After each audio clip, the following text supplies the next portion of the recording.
ତୁ ମତେ ତୋ ନିଜ ଜନ୍ମ କଲା ପୁଅଠୁ ବି ବେଶୀ ସ୍ନେହ କରୁନା। ହେଲେ ଦେଖ, ସିଏ ମତେ ତୋ ବିରୁଦ୍ଧରେ ଉସ୍କଉଛି।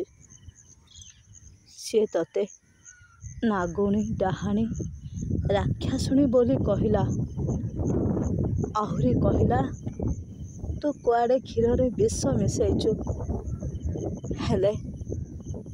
ହେଲେ ସେ ହତଭାଗିନୀ ଜାଣିନି ଯେ ମାଆର ମମତା ବିଷକୁ ବି ଅମୃତ କରିଦିଏ।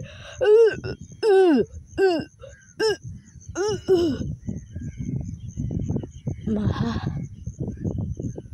ପିଲାଟି ଯେତେବେଳେ ପ୍ରଥମ କରି ସଂସାରକୁ ଆସେ, ତା ମୁହଁରୁ ଯେଉଁ ପ୍ରଥମ ଶବ୍ଦ ଉଚ୍ଚାରଣ ହୁଏ ସେଇଟା ହେଉଛି ମାଆ।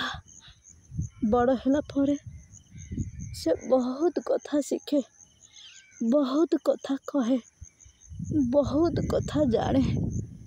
ହେଲେ ମୁଁ ମାଆ ଡାକ ଛଡ଼ା କିଛି ଶିଖିନି, କିଛି କହିନି, କିଛି ଜାଣିନି। କହ ମା, ତୁ ଏସବୁ କାହିଁକି କଲୁ? କହ।